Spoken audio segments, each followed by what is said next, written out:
दादी जी की एक एक बात जब स्मृति में आती है तो ऐसा लगता है कि अद्भुत गुणों की खान थी वो। वैसे तो दादी जी के सानिध्य में ही मेरा समर्पण हुआ 1980 में, और उस समय दादी जी ने बड़े प्यार से हुज्जत के साथ सभी को यही सुनाया क्लास में कि अक्सर बहनें अपने सेंटरों पर समर्पित हो जाती है, परंतु आज मधुबन को एक कन्या प्राप्त हो रही है जिस पर दादी जी का हक है, मधुबन का हक है।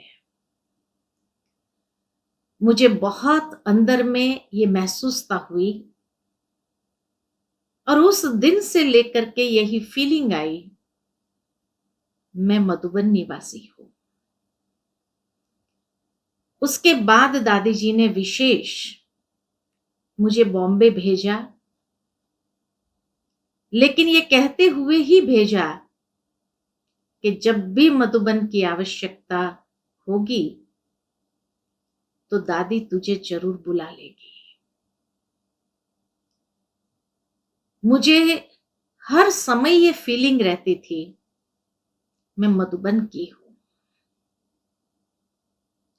और इस तरह से जब भी दादी जी का बॉम्बे आना होता था तभी भी मुझे एक विशेष निकटपन का अनुभव होता था। यही महसूस होता था दादी मेरी है, और बड़े प्यार से दादी मुझे गले लगा लेती थी, खूब सारा प्यार लुटाती थी। मुझे याद आती है एक घटना कि जब दादी जी बॉम्बे आए थे और दादी जी का प्रोग्राम सेंटर पर था, मुलुंद सेंटर के कोई नया सेंटर खुल रहा था, तो वहां पर दादी को जाना था ओपनिंग के लिए। दादी के साथ मोहिनी बहन तो हमेशा साथ रहती थी। तो उस समय जब वहां से भाई आए लेने के लिए, दादी जी को ले जाने के लिए, तो योगिनी बहन ने मुझे कहा कि ऐसा करो तुम दादी जी के साथ चली जाओ। उस समय कोई गाड़ियों का काफिला तो होता नहीं था, वो एक गाड़ी आई थी, क्योंकि सेंटरों पर भी गाड़ियों वाले भाई बहनें बहुत कम आते थे। तो इसीलिए वो एक गाड़ी आई थी जिसमें दादी जी, मोइनी दीदी और मैं, ऐसे हम तीनों को जाना था। परंतु ऐसा हुआ कि जैसे ही हम वहां से निकले और करीबन 1 घंटा का रास्ता तय किया, 2 घंटे का टोटल जर्नी था, तो 1 घंटे का रास्ता तय करने के बाद उस भाई की गाड़ी खराब हो गई। अब उन दिनों में मोबाइल फोन तो थे नहीं, तो मुझे बड़ा खराब लग रहा था कि अब गाड़ी चल नहीं रही। भाई ने देखा और कह दिया कि अभी एक गाड़ी तो खराब हो गई दादी, अभी कोई दूसरा बंदोबस्त करते हैं। और मैंने किसी दुकान में जाकर के लैंडलाइन से फोन किया योगिनी बहन को, तो कहा अभी अगर मैं गाड़ी भेजूं भी कोई तो 1 घंटा आप लोगों को ठहरना पड़ेगा। तो दादी जी से पूछो कि भाई आप लोग कहीं ऐसी व्यवस्था है ठहरने की 1 घंटा, क्योंकि उन दिन बॉम्बे में भी बहुत कम सेंटर्स होते थे। बड़े बड़े पड़ाव में तो सेंटर्स होते थे, लेकिन छोटे छोटे स्थानों में तो सेंटर नहीं होते थे। और जहां जाना था वहां भी 1 घंटा और लगना था, वहां से भी गाड़ी आएगी तो भी 1 घंटा लगना था।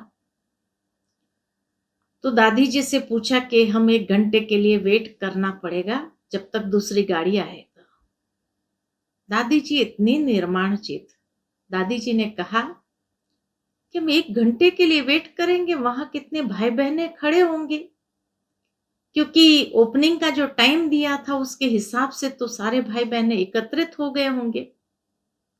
तो दादी जी ने कहा ऐसा करो, 1 घंटा वेट क्यों करें हम, गाड़ी आने तक एक रिक्शा बुलाओ, क्योंकि उस एरिया में टैक्सीज नहीं होती थी, उन दिनों में रिक्शा चलती थी।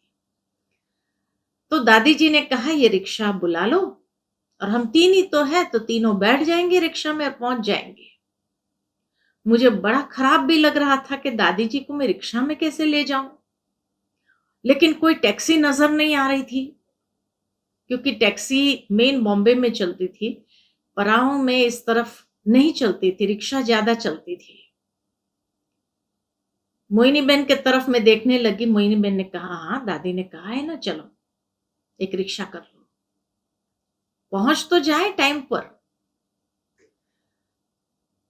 हमने एक रिक्शा बुलाई और रिक्शा में हम तीनों बैठ गए, दादी, मैं और मोहिनी बहन, तीनों एक रिक्शा में बैठ करके जिस स्थान पर हमें जाना था वहां पर पहुंच गए। सभी लोग तो इंतजार कर रहे थे कि दादी अभी बाय रोड कार में आ रही है, लेकिन जब रिक्शा से उतर करके हम सभी को देखा, सभी आश्चर्यचकित हो गए थे।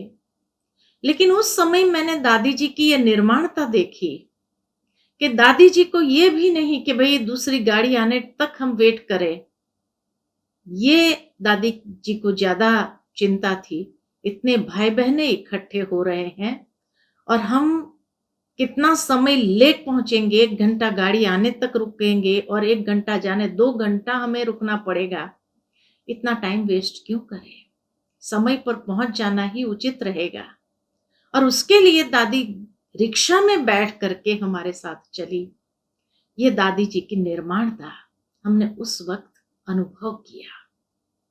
तो इसलिए कहा कि दादी जी को कभी भी ये फीलिंग नहीं थी कि मैं एडमिनिस्ट्रेटिव हेड हूं, ये अहंकार दादी जी के अंदर कभी नहीं देखा। दादी का जो स्लोगन था, निर्माण, निर्माण और निर्मल वाणी, ये प्रैक्टिकल दादी जी की अपनी धारणा थी। वो चीज ने मुझे इतना प्रभावित किया था, और उस दिन से लेकर के इस चीज को मैंने भी अपने जीवन के अंदर, कि अगर दादी जी इस तरह से आ जा सकती है और कर सकती है और कार्यक्रम को महत्व देती है कि बाबा के इतने बच्चे बैठे होंगे, कोई धूप में बैठा होगा, कोई कहाँ बैठा होगा, इससे तो समय पर पहुंच जाना ही उचित रहेगा। उसके बाद जब मैं हैदराबाद गई, जहां ब्रह्मा कुमारीज के द्वारा पहला मैनेजमेंट सेंटर खुला था, तो उस मैनेजमेंट सेंटर के ओपनिंग पर परम आदरणीय दादी जी पहुंचे थे। और जब उसका ओपनिंग किया तो उस समय ओपनिंग करने के बाद दादी जी ने मुझे बिठाया और कहा कि देखो ये कंपनी वाले लोग हैं और इनके अपने नजरिया होते हैं, तुम अपने जीवन को ऐसा आदर्श बनाना, क्योंकि तुम्हें बाबा का नाम बाला करना है। और इसीलिए अपने जो नियम सिद्धांत है उसको भी कायम रखते हुए, उनकी जो भी बातें हो या उनके जो भी तरीके हो, उसमें हमें अपने आप को ढालना नहीं है। और बहुत प्यार से दादी जी ने जैसे आशीर्वाद देते हुए वहां से गए। मधुबन पहुंच करके दादी जी ने एक पत्र लिखा मुझे, जो पत्र आज भी मेरे पास है। और दादी जी ने यही कहा कि देखो, ये जो बाबा का मैनेजमेंट सेंटर खुला है, ये मत समझना कि बॉम्बे से खुला है, ये मधुबन से खुला है। और मधुबन ने तुमको यहाँ बिठाया है, बाबा ने तुमको बिठाया है यहाँ पर, और इसीलिए तुम्हें कभी भी कोई भी चीज की आवश्यकता हो या कोई भी बात ऐसे करनी हो तो तुमने संकोच होकर के दादी के पास आ सकती हो, दादी से बात कर सकती हो। मना कभी भी हमें ये फीलिंग नहीं होने दिया कि हमको कहीं अकेले में दादी ने छोड़ दिया और हम कैसे करेंगे, क्या करेंगे। लेकिन हर वक्त हमें यही महसूस होता था कि हम मधुबन के तरफ से हैदराबाद के इस मैनेजमेंट ट्रेनिंग सेंटर में हैं, और इसलिए निरंतर ये अनुभव करते थे जैसे दादी जी की शुभ भावनाएं, आशीष हमारे साथ है। और इसलिए जो है वहां कोई भी कार्यक्रम करते थे तो हमें हर वक्त ये स्मृति रहती थी कि हमें बाबा का नाम बाला करना है। बाबा ने एक नई सेवा का द्वार खोला है और उसके लिए अगर दादी ने हमें निमित्त बना करके यहां रखा है तो जरूर बाबा का इसमें कुछ न कुछ विशेष कार्य समाया हुआ होगा। तो हर वक्त हमें दादी जी का जैसे ब्लेसिंग्स महसूस होता रहा और सदा ये फीलिंग आती रही कि दादी जी हमारे साथ है। उसके बाद जब मैं हैदराबाद से ही एक ग्रुप को लेकर के गई माउंट आबू शिविर के निमित्त, तो जैसे ही हमने द्वार से प्रवेश किया, पता नहीं एक अलग सी फीलिंग मुझे आ रही थी। खास करके जब मैं ट्रेन से हम आबू रोड पहुंचे और आबू रोड से माउंट जब बस में जा रहे थे, पता नहीं ये दृश्य देखते हुए मुझे अंदर में ऐसे ख्यालात आ रहे थे कि दादी जी को भी जब बाबा ने बुलाया था 1969 में और दादी जी को कहा कि भाई आपको ये कारोबार संभालना है, तो दादी जी ने कभी पीछे मुड़ करके ये नहीं कहा कि बाबा मेरा सेंटर है, मेरी ये सेवाएं हैं, मैं किसी को सौंप कर आती हूं, कुछ नहीं। और इतनी समर्पित बुद्धि होकर के दादी ने बाबा की हर बात को सिर माथे करके स्वीकार किया। उस दिन जब हम भी माउंट चढ़ रहे थे, सारे दृश्य प्रकृति के जो हरियाली थी उसको देखते हुए मन में यही संकल्प आया कि मान लो कि मुझे भी दादी जी अगर कहे कि तुम्हें यहां रहना है तो मुझे क्या करना चाहिए। क्यों ये विचार आ रहे थे मेरे मन के अंदर मुझे पता नहीं, लेकिन जैसे जो होनी होती है वो जैसे पहले से ही वो संकल्प मन के अंदर आरंभ हो जाते हैं। तो मेरे मन में यही आया कि जैसे दादी जी ने किया ऐसे ही मुझे भी करना है।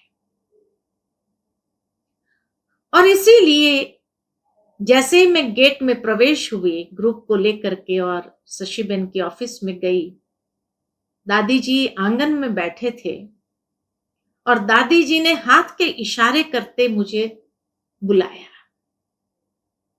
और बुलाकर पूछा कितने दिन के लिए आई हो। मैंने कहा दादी ये ग्रुप को लेकर आई हूं शिविर के लिए और इसके साथ ही 5वें दिन में चले जाएंगे। दादी ने तुरंत मुझे कहा टिकट कैंसिल करा दो, ग्रुप को भले जाने दो और तुम यहां रुक जाओ, कोई खास सेवा तो नहीं है हैदराबाद में। मैंने कहा नहीं। तो कहा दादी चाहती है कि तुम थोड़ा दिन यहां रुको। रास्ते में मुझे जो संकल्प आ रहे थे और मैं सोचने लगी कि ऐसे कैसे हो सकता है कि जो मैं सोच रही थी और दादी ने वही बात कही। खैर उसके बाद दादी ने मुझे पूछा कि तुम चन्ना रेड्डी को जानती हो, कभी मिली हो उसको। मैंने कहा हाँ, रक्षाबंधन के समय मिली थी। उनके पास हम गए थे राखी बांधने के लिए। दादी जी ने कहा अभी वो राजस्थान का गवर्नर बना है और उसने इच्छा व्यक्त की है कि मैं ब्रह्मा कुमारी इसका कोर्स करूं। शीलूबेन तो शिविर में बिजी है, वो जा नहीं सकती है। शशिबेन भी शिविर में बिजी है, वो भी जा नहीं सकती है। तो मैं सोच रही थी किसको बुलाऊं। अच्छा हुआ तुम आ गई और तुम मिली भी हो उसको, तो उसको कोर्स कराएगी। मैंने कहा जी दादी, क्या रोज राजभवन जाना पड़ेगा? तुम एक बार वहां जाकर के देख के आओ और वहां जो प्रकार की तैयारी करनी है, उसने कहा कहलवाया है कि यहां ही बैठ करके हम कोर्स करेंगे, इसीलिए यहां पर आपको जो चाहिए जैसा चाहिए वैसा तैयार करके हम दे सकते हैं।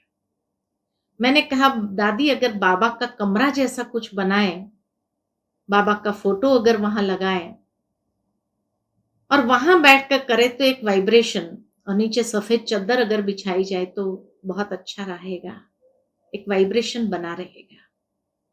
दादी ने कहा ठीक है। दादी ने तुरंत भाइयों को कहा जैसा ही उसको चाहिए वैसा बना करके दो। और फिर उसका कोर्स आरंभ हुआ और कोर्स के दौरान जो है मेरी हर बातें रिकॉर्ड होती थी। मैं शाम को जाती थी कोर्स कराने के लिए, 6:30 बजे से 7:30 बजे तक कोर्स कराती थी। जैसे ही वहां से कोर्स करा के आती थी कि दादी जी बाहर ही बैठी होती थी आंगन में। कितना कोई कहे कि दादी आप भोजन कर लो पहले, दादी कहती नहीं उषा अभी आई नहीं है। दादी जी को यही रहता था कि छोटी है, वहां पता नहीं उसने क्या क्या प्रश्न पूछा होगा इतना बड़ा। और मालूम था कि डॉक्टर चन्ना रेड्डी बहुत बुद्धिमान है, होशियार है, और किस लिए उसने ये बात कही थी कि मुझे कोर्स करना है। तो इसीलिए दादी जी इंतजार करती थी। आते जैसे ही मैं आती थी तो पूछती थी अच्छा कुछ बातचीत हुई, उसने कुछ पूछा? 7 दिन तक तो कुछ नहीं पूछा था उसने, लेकिन जैसे ही 7 दिन का कोर्स पूरा हुआ, 8वें दिन उसने कहा कि अब कोर्स पूरा हो गया, अब मुझे कुछ सवाल पूछने हैं। और उस दिन सवाल जवाब करते करते करीबन 2 घंटे हो गए। 7:30 के बदले 8:30 पौने 9 हो गए। 9 बजे तक दादी जी ने भोजन नहीं किया। क्यों नहीं आई? कितने लोगों को भेजा, लेकिन एडीसी मना करता था अभी डिस्कशन चल रहा है, अंदर कोई जा नहीं सकते हैं, और इसीलिए वो लोग वापस आ जाते थे। दादी जी को लगा कि भाई 2 घंटे हो गए, क्यों नहीं आई अभी तक? एक चिंता होने लगी दादी जी को। जैसे ही 9 बजे मैं आई, दादी जी ने कहा अच्छा इधर आओ, चल हमारे साथ ही भोजन करो, तुमने भी भोजन नहीं किया है। अपने साथ भोजन कराया और भोजन करा के जो है पूछती रही क्या बोला। मैंने कहा दादी आज बहुत सारे सवाल जवाब हुए। अच्छा क्या पूछा? एक एक सवाल पूछ। अच्छा इसका जवाब तुमने क्या दिया? मैं बताती थी ये जवाब दिया। दादी कहती शाबाश, बहुत अच्छा जवाब दिया। फिर मैंने कहा दादी जी उसने कुछ सवाल ऐसे पूछे जिसका जवाब मुझे पता नहीं था। कौन से सवाल थे? अच्छा फिर तुमने क्या कहा इसके बारे में? मैंने कहा मैं तो बॉम्बे में रहती हूँ, हैदराबाद में रहती हूँ, और इसीलिए यज्ञ के कुछ कारोबार की बातें मुझे पता नहीं होती थी। तो मैंने यही कहा उसको कि मुझे पता नहीं है, मैं दादी जी से पूछ करके कल फिर आपको बताऊंगी। और चन्ना रेड्डी को भी इस बात में सच्चाई महसूस हुई कि जो चीज उसको पता नहीं है वो नहीं जवाब देती है, कहती मैं पूछ के आऊंगी और फिर जवाब दूंगी। जब ये बात दादी जी को सुनाई तो दादी जी इतनी प्रसन्न होकर कहा बहुत अच्छा तुमने जवाब दिया। और फिर जैसे मुझे एक एक सवाल का क्या जवाब देना है दूसरे दिन वो भी बताया, और बता करके फिर जैसे तैयार करके भेजा कि अब आज इन बातों का जवाब देना, कहना हमारी दादी जी ने ये बात सुनाई है या कहना कि आप आओ पांडव भवन में, और पांडव भवन में दादी जी आपको इन सभी बातों का जवाब दे देंगे। सचमुच में जैसे ही मैंने ये बात कही उसको, कहा ठीक है, मैं कल शाम को आता हूं पांडव भवन में और दादी जी से स्पेशल मुलाकात करूंगा। बहुत अच्छा लगा, और दादी जी से जब मिले, दादी जी ने जो उनके प्रश्न थे उनका जवाब दिया, तो दादी जी को हर एक बात का जवाब देते हुए, दादी जी की तो सरलता ऐसी होती थी, निर्माणता ऐसी होती थी, दादी जी के विचारों की स्वच्छता ऐसी होती थी, जो कोई भी आत्मा प्रभावित हुए बिना रह नहीं सकते। और इसलिए वो इतना प्रभावित होकर के इतने सरलता से दादी जी की हर बात को सुन करके स्वीकार करते रहे और हर बात को एक्सेप्ट किया। इसी से ही मेरे जीवन में एक नया मोड़ आया कि जब चन्ना रेड्डी निमित्त बने ज्ञान सरोवर के प्रोजेक्ट को पास करने के लिए, क्योंकि गवर्नमेंट के हिसाब से माउंट आबू की लैंड नॉन कन्वर्टेबल थी, जहां पर कोई भी प्रकार का कंस्ट्रक्शन नहीं होता था, लेकिन उसने विशेष मदद करके उसको कन्वर्ट कर दिया और बिल्डिंगें बनने लगी। ज्ञान सरोवर का कारोबार बहुत शीघ्रता से हुआ, और उसके बाद जैसे ही उसने दादी जी से कहा कि मैं जयपुर में भी ऐसी एक सेवा कराना चाहता हूं जहां सारे मिनिस्टर्स और आईएएस ऑफिसर्स को बुलाऊंगा। सचमुच में इतना सुंदर कार्यक्रम जयपुर में ऑर्गेनाइज किया उन्होंने, बड़ी दादी जी को इतना सम्मान दे करके वहां बुलाया, हम भी साथ में गए थे दादी जी के, और इतने क्रीम लोगों को इनवाइट किया था सारे जयपुर के, और उनके बीच में जो प्रोग्राम रखा, देख देख करके जैसे दिल गदगद हो रहा था कि बाबा कैसी ही सेवा करा रहा है। और उसके बाद उसने दादी जी से कहा कि इन सब की सेवा, ये सबको भी कोर्स करना चाहिए, तो मुझे यही बहन चाहिए यहाँ जयपुर में। मैं एक मिनिस्टर कॉटेज देता हूं। दादी जी ने उस समय मुझे देखकर कहा, अभी तुम बॉम्बे को, हैदराबाद को टाटा बाय बाय करो और अब अपना सारा सामान लेकर। मैंने कहा दादी जी, योगिनी मैम से बात करनी होगी। तो दादी जी ने कहा कि योगिनी मैम से मैं बात कर लूंगी, परंतु अब तुम जयपुर जाओ। जब तक वो मिनिस्टर कॉटेज को अपने हिसाब से बना रहा था, मेडिटेशन रूम, हॉल, ये सब के हिसाब से उसने सारा कंस्ट्रक्ट करवाया, रिनोवेट कराया एक मिनिस्टर कॉटेज को, लेकिन तब तक उनकी ट्रांसफर हो गई तमिलनाडु के अंदर।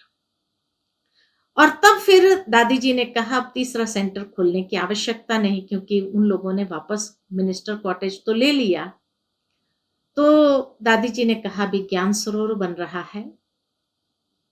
बहुत प्यार से दादी जी ने मुझे बुलाकर कहा कि देखो उषा, दादी की इच्छा यह है कि तुम मधुबन में रहो, लेकिन फिर भी दादी तेरी इच्छा जानना चाहती है कि तुम अगर कोई सेंटर पर जाना चाहती हो, वापस हैदराबाद जाना चाहती हो, बॉम्बे जाना चाहती हो, मेरी खुली छुट्टी है, लेकिन दादी की इच्छा यह है कि तुम मधुबन में रहो, क्योंकि अब एक शिलू पहुंच नहीं सकती है, और ज्ञान सरोवर बनने के बाद तो यह सेवा का स्वरूप भी बदल जाएगा, बहुत विशाल हो जाएगा। तो हमें ऐसी योग्य टीचर यहाँ चाहिए।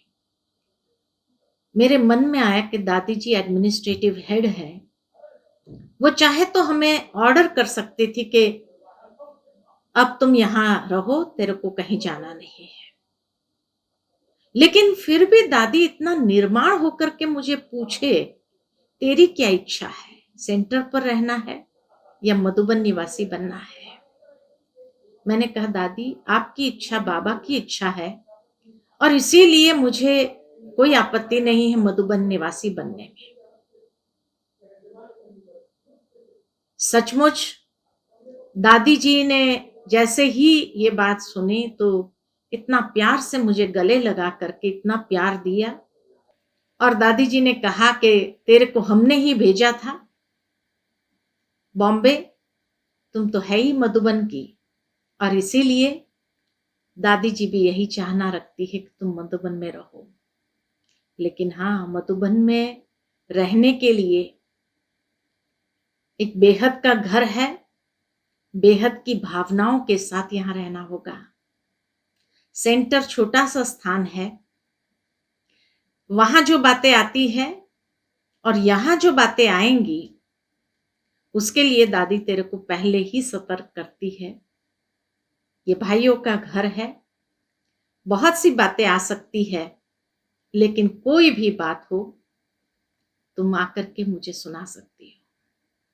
और सचमुच कदम कदम पर जैसे दादी जी ने अपना वरद हस्त रखा, हर समय मुझे आगे बढ़ाने का, जैसे दादी जी ने अपनी जिम्मेवारी समझी, चाहे वो मैनेजमेंट ट्रेनिंग हो, चाहे वो शिविर का कार्यक्रम हो, चाहे कोई भी सेवा हो, दादी जी जैसे उस सेवा के लिए हमेशा हुज्जत से बुलाती थी, कहती थी, देती थी कि नहीं तुम्हें करना है, तुम्हें यहां जाना है, ये सेवा करनी है।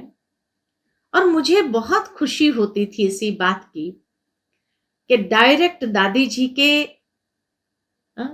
छत्र छाया में जो प्रोग्रेस मेरा हुआ, हर तरीके से दादी जैसे आगे बढ़ाने की भावना रखती थी।